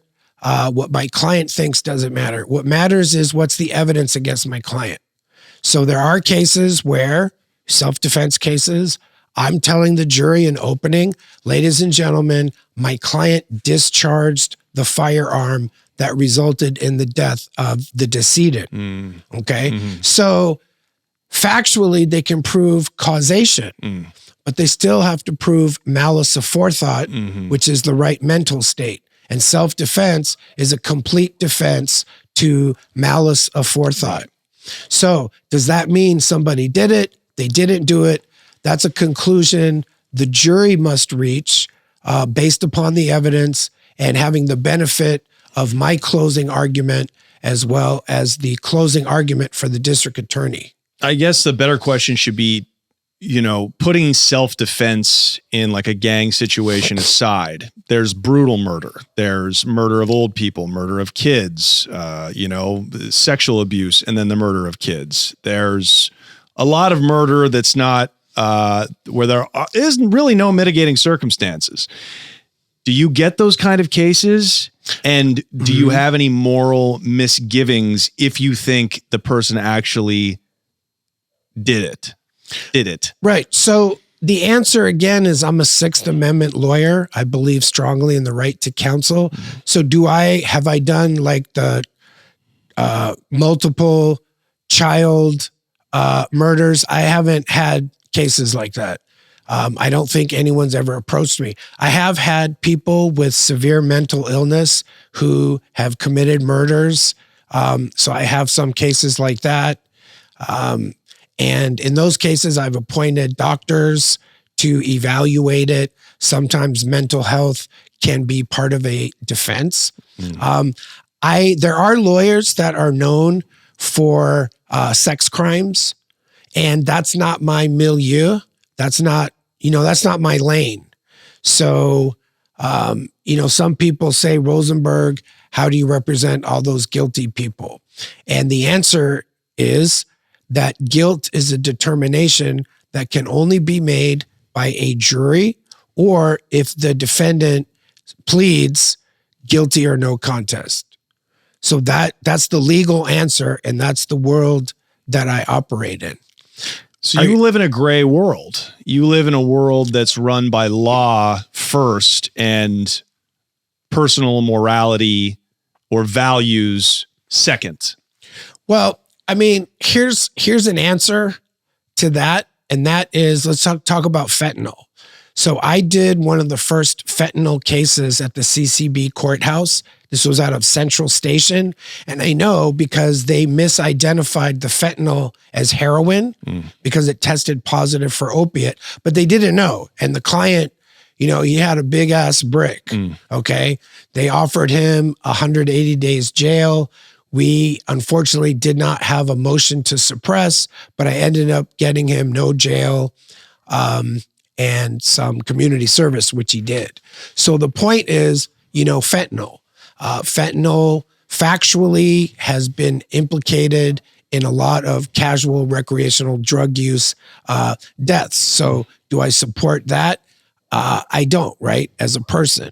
But as a lawyer, I have to set that aside. And, by the way, recently they made the penalty for possessing more than 1 kilo of fentanyl. They made the penalty more severe. I think people know the pendulum is swinging towards criminalizing fentanyl for people who give fentanyl to somebody who ultimately becomes a decedent. So if somebody hires me, then I'm representing them, right? If I accept the case. Do you, let's talk about that. How have you seen the drug cases change from the 2000s in terms of quantity, Mexican organizations up until now? Right. Well, when you say Mexican organizations, I think you're alluding to cartels. Am I correct? Yes. Okay. So when I was a baby public defender, we did cases where it's called 11-550. So somebody's high, and that's actually a crime. And if you don't get a drug program, you do 90 days in jail. So this was like small quantities, right? $20 sacks. Yeah. Occasionally I saw, an ounce. In my practice now, I've seen pounds, I've seen kilos. I did a 5 kilo case out of Ventura, where I got my guy credit for time served. I think his max was 8 years, depending on what he was doing. So I've done the bigger cases. I had one case that was great. I got 14 pounds of meth suppressed during a motion to suppress. Wow. And I argued a case. How did you do that? Right. Well, I found a good case called United States versus Rodriguez. And what Rodriguez says is that the officer cannot prolong the detention for a traffic stop And if it's unduly prolonged and then they bring in the drug dog, then it can be suppressed. So it was a highway patrol case, and the dashboard camera I played to the judge, and it showed the overall encounter was about 25 minutes. In Rodriguez, the encounter was 8 minutes long. So I was 3 times as long. And I'll never forget the moment that I played what the cop said, because my client said, I don't have to get out of the car, which, by the way, you do have to get out of the car. If they ask you to step out of the car. You have to get out of the car. But then he said something about you're violating my constitutional rights. And the cop said, I don't care about the Constitution. I'm searching your car. And that was on his body cam footage? It was either that or the dashboard. Man, you must thank your lucky star. Cops are so stupid, huh? Well, so what's really funny about that case is that afterwards the cop shook my hand because I earned his respect that I shut that thing down. And so it's kind of ironic, right? Right. But, we can talk about credibility of police officers. So hang on one second. Yeah, I'm sorry, sure. because this seems like the best way to beat a drug case when your client's been caught red-handed is to prove that the arrest was essentially illegal, or the search was illegal. Correct. Yeah. Okay. And that's interesting. So I didn't know there was a time limit on a stop. Well, when I say the Rodriguez case was 8 minutes and my case was 25 minutes, that's an argument that I make to the judge. I say, Your Honor, look, under Rodriguez, the detention was this long, and here we have this. Right. So you're using just precedent. Right. You're using, hey, look, 8 minutes long and it was too long of a stop and they buried the evidence in this case. My client's was 25. You should similarly bury this evidence. Sure. So much of your job, it's fascinating. So much of it is just research and using precedents to suppress evidence in the motion stage of the proceedings. Have you ever had a case that became the precedent that other lawyers are using? Yeah, that's a great question. That's a softball for me. So this was a case out of Pomona, and I'm allowed to say the name. It's People versus Neil Del Rio. I'll tell you the backstory. This is a sheriff homicide case. So my client was accused of shooting his cousin, which he did. It was a self-defense case. So the first trial was in August of 2018. And after 6 days of the prosecution's case in chief, they called their homicide detective, and he basically said, my client answered a few questions and then asked for a lawyer. So immediately, that's something that we call a Doyle error. And I made a motion for mistrial, which was granted. So on retrial, we did the retrial, and in a 402 motion in limine, I had gotten all these crimes of violence for the decedent, right? Where he'd been convicted, he had a gun, he beat up his girl, and that evidence is admissible in a self-defense case to show the character of violence for the victim, even if my client didn't know about it, by the way. So the judge excluded all that. So we went to trial, and partially because of the rulings, my client was convicted of a second-degree murder. That went up on appeal, and the Court of Appeal said, no, absolutely not. That was an unfair trial. So not only did they remand the case so that he got a new trial, but they published. So I have a case that I did where I preserved all the issues, and it's a self-defense case. Now, publishing in the realm of self-defense is incredibly rare because there's so much case law on it. So basically, the Court of Appeal smacked the judge so hard that they felt the need to publish. So I count that case as a win. Now, the appellate lawyer who wrote the brief, he works with me now. So I've got a badass research lawyer that I work with. Amazing. So now future attorneys can go to look up in the California law, they can find that case to try to help their clients. Right. Every lawyer in California should read People versus Neil Del Rio, and they can cite that in their trial brief. Rosenberg, have you ever lost a case that you didn't think you were going to lose? And did you ever have somebody be found guilty that you thought was really actually innocent or not guilty? So when I was a public defender, I had lost some cases. So there's a city called Dauba, and Dauba is just below Reedley, which is Fresno County. So it's at the very top. But the jury pool was very brown. So I remember winning 3 out of my 4 Dauba trials. The judge was like a maniac. So what we used to do is go in the back and talk about the calendar, get Rosenberg an offer. This is going to be a first-time DUI. This is that. This is that. So yes, I have lost cases. But again, here's what I think. All right. And this is my lawyer answer, is if the prosecution can ethically prove each element of an offense beyond a reasonable doubt, then they're entitled to that conviction. So if I can create reasonable doubt, then I'm entitled to the acquittal. So if a case is presented fairly under the rules of evidence and ethically, then the prosecutor, if they can prove it, they keep the win. That's the American justice system in a nutshell. Correct. It does not matter. It does not matter what happened. It's what you can prove. Yeah. Do you think we have the best legal system despite its flaws? Do you think we have one of the best legal systems in the world? Well, I have a good story. So I was talking to a prosecutor. Now I try to be cool with my DAs, right? Because when you're like this, it doesn't help anybody. Right. So he was telling me he was in England and he saw a trial. It was a murder trial, multi-defendants. And he said that they're not at counsel table. They're in the back in a cage. And that's what the jury sees. Right. So compared to that, remember I said the 30 pounds of chains? That was Judge Thelton Henderson, by the way. That name slipped my mind. So our criminal justice system is based on England, but we're better. We've made improvements. Is it perfect?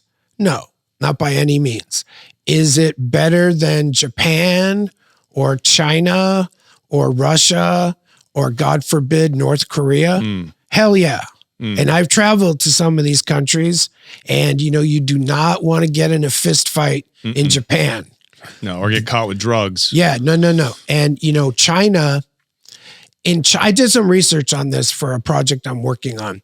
So in China, you don't really have Miranda, and if a lawyer is too great an advocate, then they'll charge that lawyer with perjury. For helping the Correct. criminal. Right. So imagine that. They also are allowed, or they do, whether they're allowed to, I'm not an expert, but I do have a friend who went to University of Beijing. She's a Chinese lawyer, and she's a lawyer here. Maybe I should ask her. But they use torture. They use torture techniques. So, legally. Well, I mean, I can't tell you that because I haven't researched enough about Chinese law, but I know they do it. It happens. So if you visit China, you need to run a squeaky clean program. That's my advice to you. Nowadays, do you represent, what's your opinion on Mexican drug cartels? When you get a so-called cartel case in Los Angeles, are they actually cartel members, or are they just big drug traffickers who are supplied by the cartel, and then when they're on this side, they're just freelance? Right. So my answer comes down to the word, 2 words, 52. And that means 52. So when I get calls from country code 52, that's Mexico. So my answer is, for those calls, I screen those calls because I want to see who. Sometimes it's one of the homies who's down there, on the run. But, I'll text back. So I'm more used to dealing with the California cases versus 52. Having said that, it's a fascinating area. I've done cases with the mullahs. So I've done cases where the guy's pulled over and he has $130,000 in cash, and then they take it, and then I write a letter, and then they don't file the case. So I've done those guys. What do you mean by that? So mullahs are the mules. Right. In other words, I've done lower level people who, and I have some cases like that right now in Orange County, but I haven't done, the big boss. Okay. So you usually don't deal with Spanish speaking only kind of top level people from the other side of the border who get brought over, who get arrested in Mexico and then extradited. You haven't dealt with that yet. So the answer to that is a lot of those are federal cases. And, as a private lawyer to do a federal case, it's a very big undertaking and it's very expensive. It takes a lot of work. So most of those tend to go to appointed lawyers. Right. Who are excellent, by the way. I've heard federal defense lawyers are excellent. Yeah. It's a hard panel to get on. But what I was trying to say is that I've done most of my cases are with the homies. Okay. Now I've done a wide array of cases. I've done practicing medicine without a license, dentistry. I had a Chinese gal from Wuhan who was an amazing cook. So she held herself out to be an acupuncturist in Los Angeles. And she was making $1 million a year. And she advertised. She's just a great business person, but she didn't have the license. So I did 72 counts of fraud and practicing without a license with the consumer protection DA. And I ended up getting her. She was looking at like 25 years. It was just a big. Was that in the state or the feds? No, this was here in the state. Okay. So I ended up getting her out of jail. I got her credit for time served. And it's funny, her return of property motion, this woman had like 30 Hermes and Chanel bags. Wow. And they had to give it all back. So most of your cases are with the state. Yeah, I have done federal cases. Obviously, your big one, the wiretapping, was a federal case.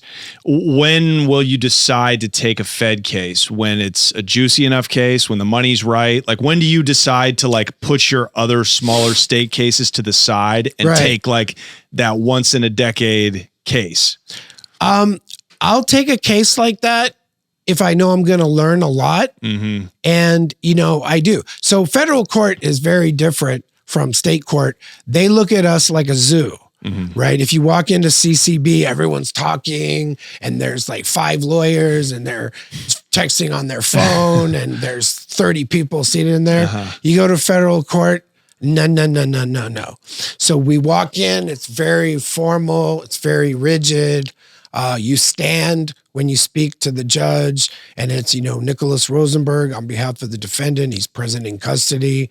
And again, I'm a very formal lawyer on the record, but even the feds are more formal. So when you walk in, it's like this. It's very different. But, the AUSAs, if they know who the federal practitioners are, right? So they know I'm a state court guy.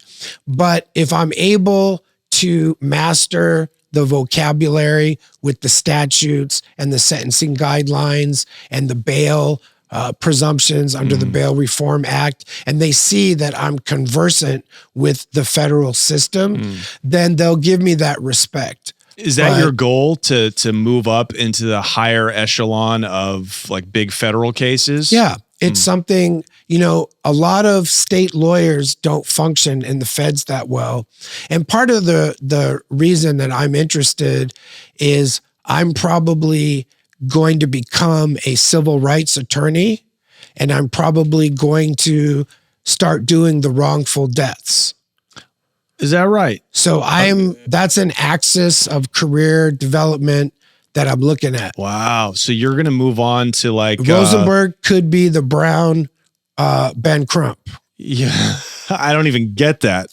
Well, you know who Ben Crump is, right? No. That's George Floyd's lawyer. Oh, of course. Right. I was just going to say that George Floyd is Derek Chauvin was convicted of civil Correct. rights violations. He was the one that would have that. Yeah, Crump. So here's Right. the thing about Crump. He's a great guy. I've met him, several times. And then some people say, well, he won't go to court. And the answer is Crump doesn't need to go to court. Right. Because it's civil law. He's a searchlight. And when Crump shines his beam on a case, that's his function. But that's civil law, right? Right. Like, that's civil rights. because You're criminal. he's suing Derek Chauvin or the state of Minnesota or whoever for civil rights violations. Correct. Okay. And in the wrongful death context, these are multi-million-dollar cases. So that's why I'm wanting to build out my arsenal in federal court, because I'm a trial lawyer and I know with my experience that I can prevail. And how is Crump? Is he just taking a percentage of that? I assume he's not taking any money up front on those big cases, right? So those types of cases are generally contingency fees. So it's, 30%, 33, 40% if it goes to trial.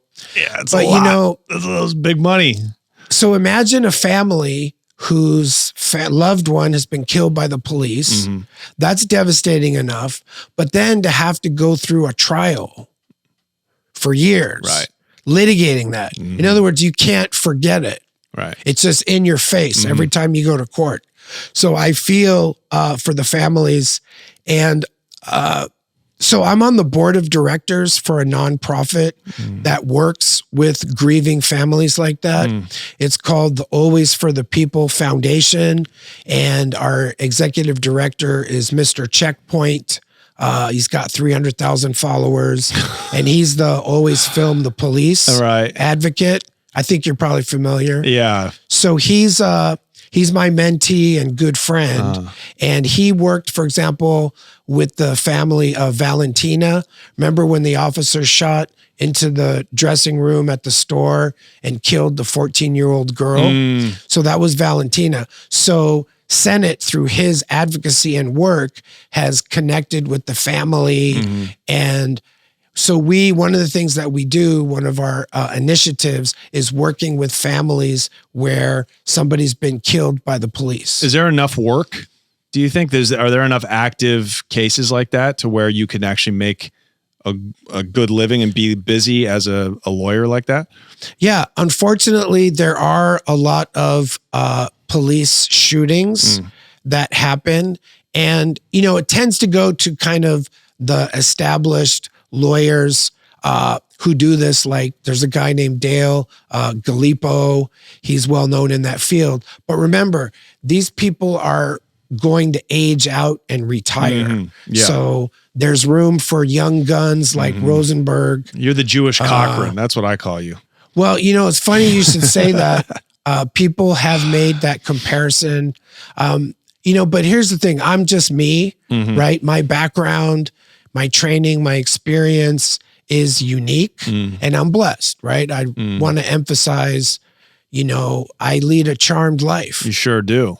You sure do. As you do as well, sir. Absolutely. And trust me, once my taxes get too backed up and I'm in court for tax evasion, who do you think I'm going to call? Right. That's right. Attorney Rosenberg. Yeah, I'll help you. I wanted to talk about a few special cases. The first being Conejo. Right. Rapper, actor. Look him up, Conejo. He was from the Heartbeats gang, street gang, based in South Los Angeles. He was, I think he said 17 of his homies got killed in the early 90s. 17. And that's in America. He catches a murder beef, goes on the run to Mexico. He's Mexican-American. His family's from Jalisco, but he grew up in the States, in LA. He's a Chicano. He's a homeboy. He goes on the run like a lot of Mexican Americans who get pinched on murder beefs. They flee to the other side.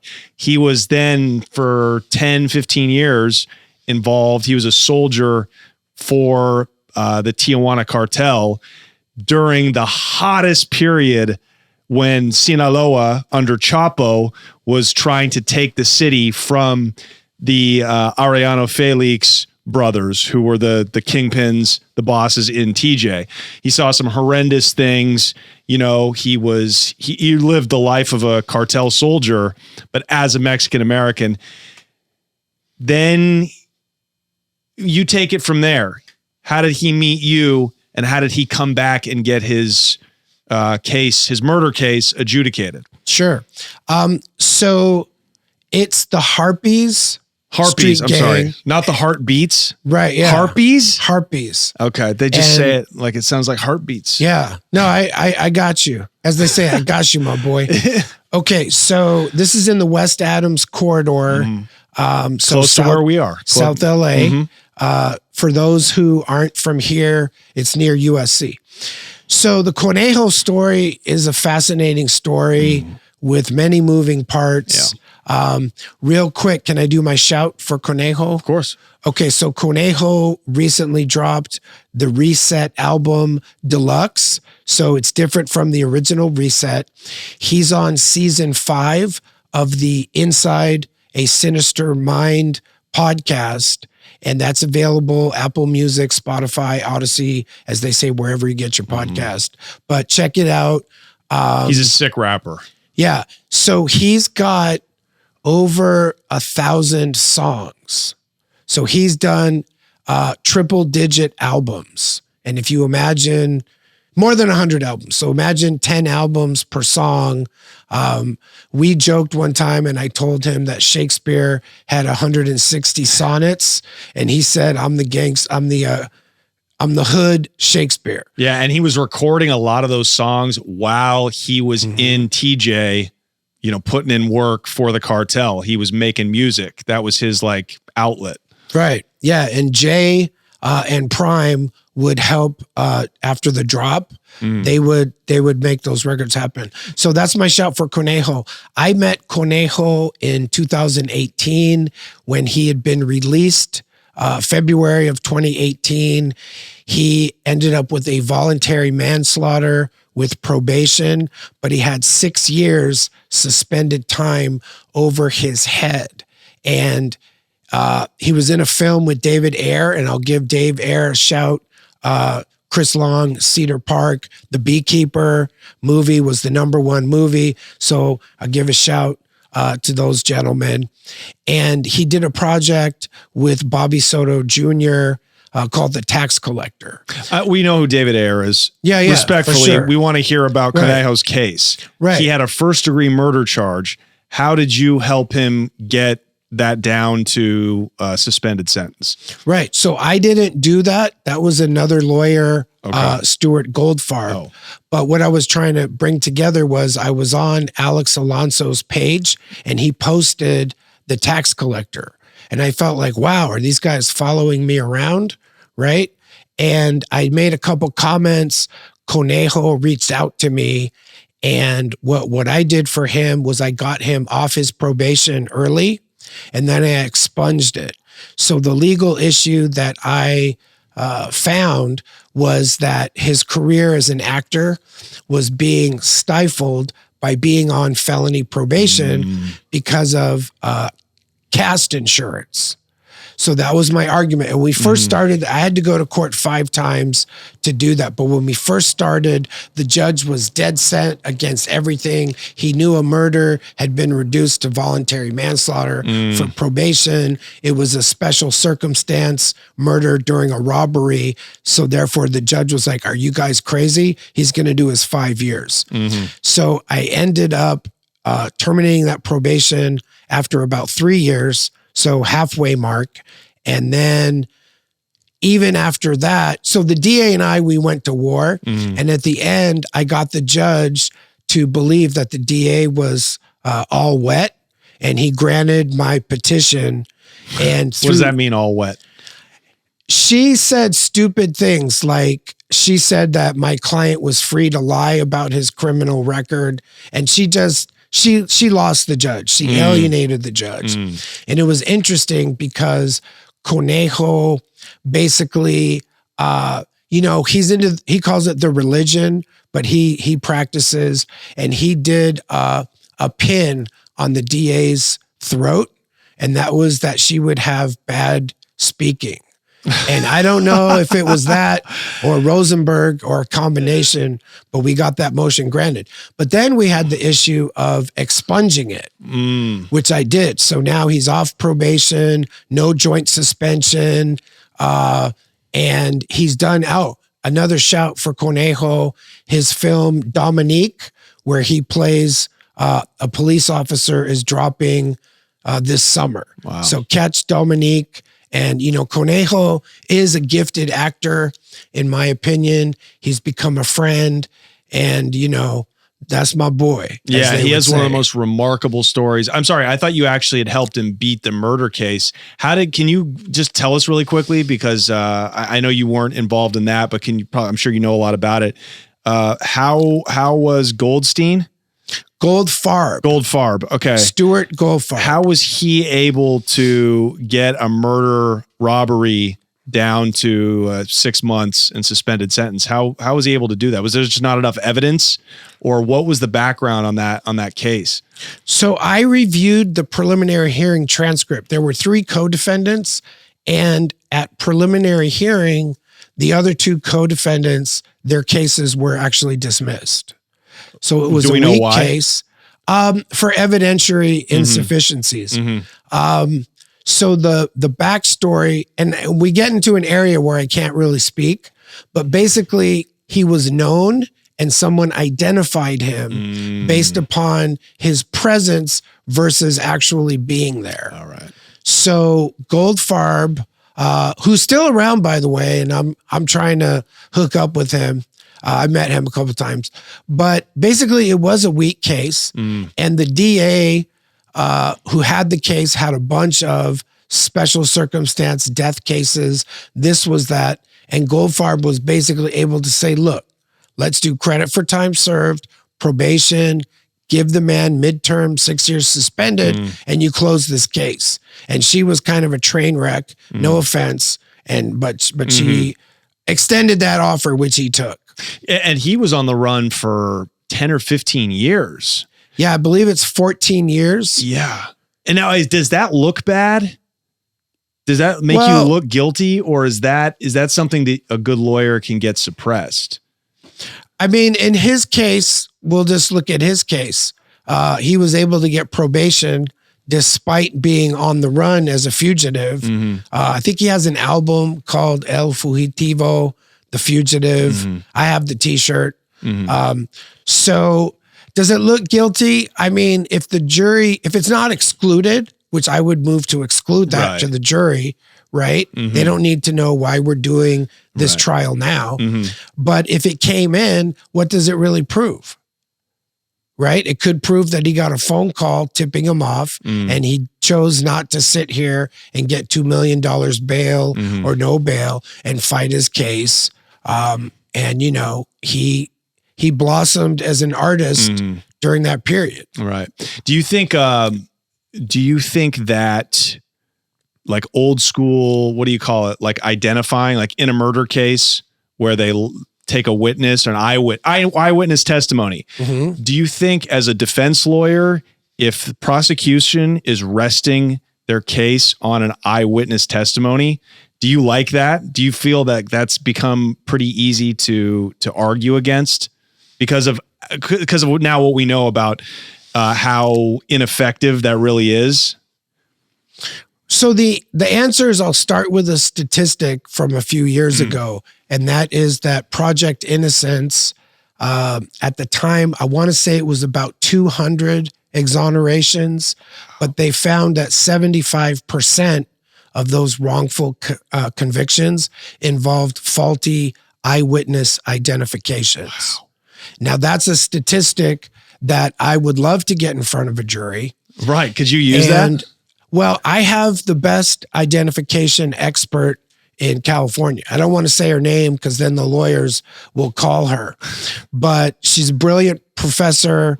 And she introduces me to all the professors. So I hang out with them and, we have dinner, have a glass of wine, chit chat.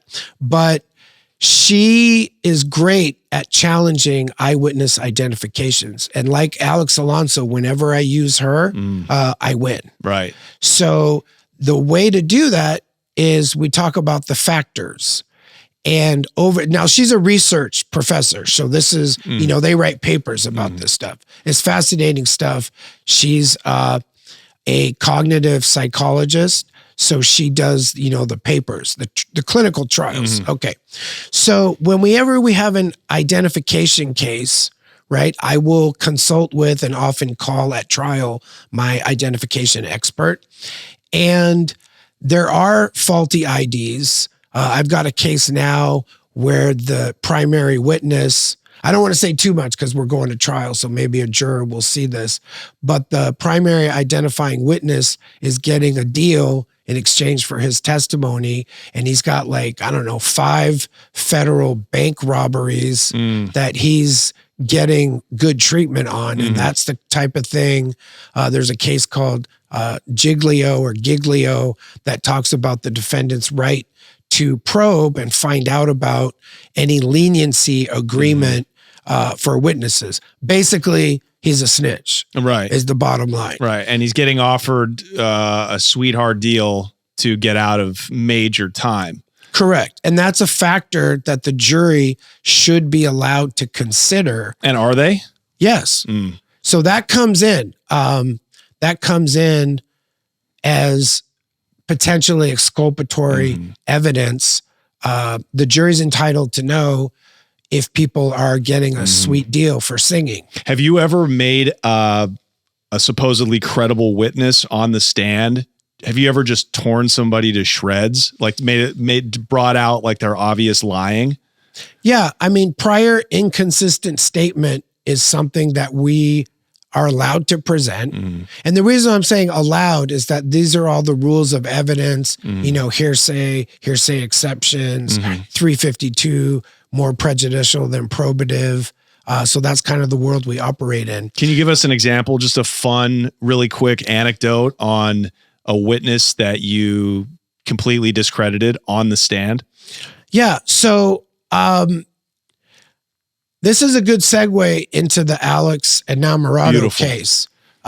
So the issue is not the witness. The issue is what the cops said the witness said. So if you've seen my community updates on Alex's case, the street vendor activist. So there's a guy named John Doe number 1. And John Doe number 1 basically is harassing a street vendor who's 2 inches into the property line at a supermarket in Pomona. He gets into a scuffle with him and he grabs his phone and throws it down. But he told the cop that he was being choked. And I established at the preliminary hearing by playing video that the community sent me that he never was choked at all. And it's all on camera. You see his jugular vein pulsing because he's so furious, but you never see the street vendor do that. So that's John Doe 1, lie number 1. And he claims that the street vendor and my client used racial epithets on him, whereas I have video footage where he's calling the street vendor the N-word and he says Mexicans are liars.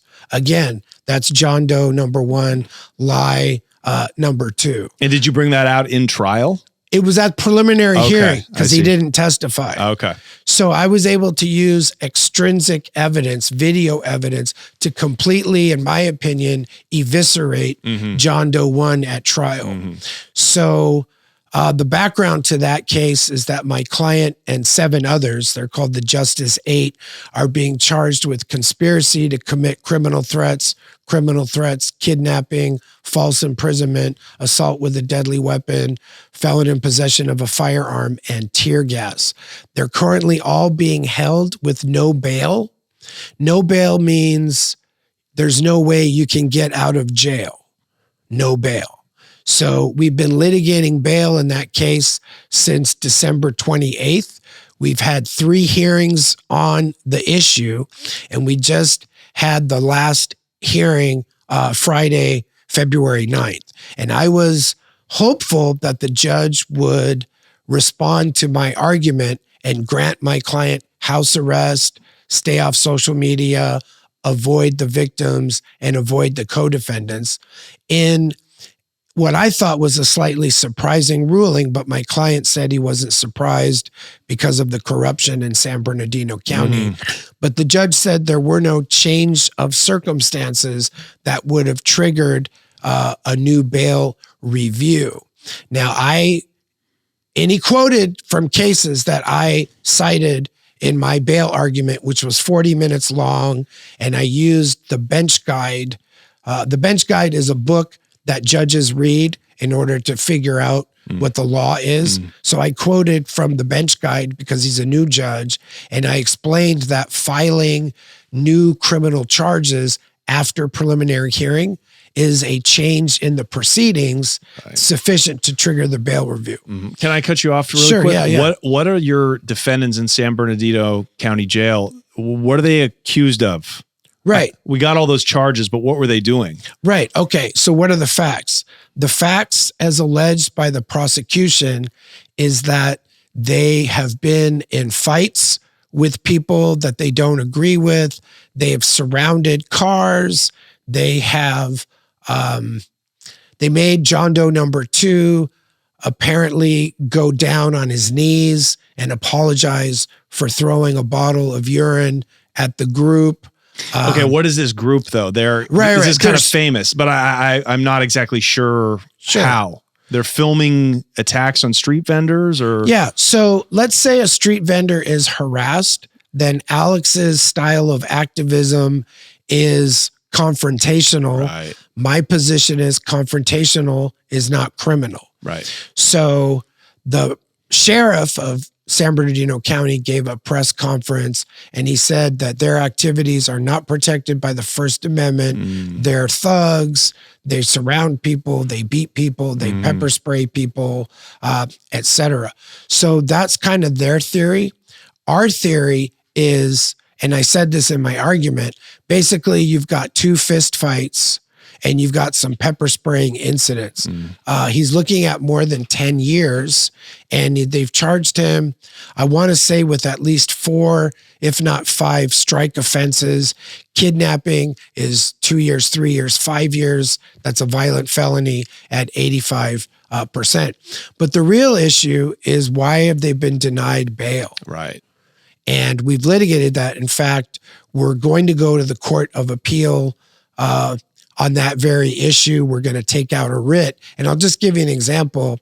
At the last hearing, I asked the judge, not the last one, but the one before, for a transcript of the proceedings at court expense. And he said, Rosenberg, I've never had a private lawyer make that request. And so when he gave the ruling on Friday denying bail, saying no change of circumstances, I renewed my request and I started arguing the Tran case that we talked about. And he said, Mr. Rosenberg, let me interrupt you. It's granted. So he knows we're going to take out a writ. But here's what he really said. He said that under the case, it's called In Re Alberto. It talks about a second judge raising bail because they think the first judge's bail was too low. But the judge specifically said the remedy for that error is not with the first judge, but it's to seek extraordinary relief. So extraordinary relief in this context means a writ. Basically, the judge invited Rosenberg, if I don't like his ruling, take up a writ. Wow. So it's a very strict racist county. And you get judges that behave like that have draconian bail and draconian sentences. How do you feel about, regardless if they get bail or not, how do you feel about the case? You feel confident that you can get these guys off? The answer to that is it depends where the trial is held. 3/4 of all the charges were in LA County, Pomona, and we're trying to get over to LA County to get away from San Bernardino for a variety of reasons. Currently, we're at the Victorville Courthouse, which is kind of an outpost. You mentioned, you don't want to be there. You mentioned the prison up there, the federal facility. Excuse me. So that is a venue and a jurisdictional issue. My position is it's the dog wagging, or the tail wagging the dog, because you've got 3 charges in Victorville versus the remaining of 16 counts are in LA County. There's speculation, which probably is well-founded, that they know that the Los Angeles County DA probably would not prosecute this. Right. And that's why they're doing it in San Bernardino.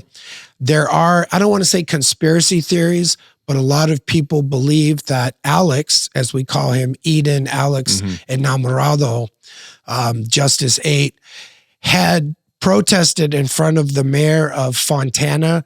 Her name is Aquinetta. I forget her last name, but there's speculation that she's behind this as a political prosecution. And I've given community updates. Go to my Instagram at Attorney Rosenberg to learn more about the case. Yeah. But Alex has been reading books from the 1960s. So he's been reading about the New York 21. These were Black Panthers that were charged with conspiracy, several charges in New York in 1969. And basically, it's a political prosecution. Tupac Shakur's mother was one of the New York 21, which I did not know. And he also is reading about the East LA 13, which were prosecuted in the late 1960s out of East LA. So he's finding parallels between political suppression using criminalization to his case. Yeah, because they're railroading these people, essentially. Modern day railroading. I believe these cases are overcharged. I believe, like I said, I call it two fistfights. They call it a conspiracy for criminal threats, assault with a deadly weapon. And this is a case where it's unlikely we're going to get an offer. This is a case where we're very likely to go to trial. Yeah. It sounds like they don't want to deal. They want to send a message out there in those boondock counties. Yeah. The prosecutor has clearly said, my boss said no offers. Wow. You know, and I don't know how we feel about it here because, you know, in San Bernardino, they're fans of the Connect. So we're torn about this internally, but I'm kidding, of course. Right. Well, you're talking about the sheriff. You're talking about the sheriff. But yeah, this is well, you know what? This case falls under kind of what you want to transition into, which is civil rights. So this is a really interesting case that it's probably one of these decade cases. So I wish you the best of luck with that. When do you think you'll go to trial? We're set for pre-trial on March 1st. Oh, it's coming up. And I think the last trial date is April 8th. I don't want to speak on our strategy, but I think the prosecutor anticipates that we're going to challenge jurisdiction and venue. I've got some tricks up my sleeve. And I bet you do. I'm kind of the team captain of the lawyers because I represent Alex, and that's how I practice with co-counsel. And what I see is that we're going to divvy up the research so that each lawyer isn't independently doing the same research. So I want to assign, you know, Christian Contreras to this issue, Mauro Quintero to this issue. See what I'm trying to say? Yeah. And the lawyers are really working together as a cohesive group. And then Christian Contreras he represents Wendy Lujan, who's my client's, you know, romantic partner, but he's a civil rights lawyer. So right now we're anticipating litigating my client's access to healthcare inside the jail. And that's on a federal level when you appeal, like on a civil rights. Christian is likely to file lawsuits in the federal court. And again, I know the issues, but I'm not a practitioner in federal civil rights. So I'm having Christian, we're collaborating on that so we can litigate it. Rosenberg, where can they find you? Right. So the easiest way to find Rosenberg is my Instagram at Attorney Rosenberg, at Attorney Rosenberg. By the time you type attorney, you'll actually see my face. Yeah, it's popping. Your social media is popping. So if you live in, how far a radius do you represent clients if they're in Southern California? Sure. So I cover LA County, Ventura County, San Bernardino County, Riverside County, Orange County.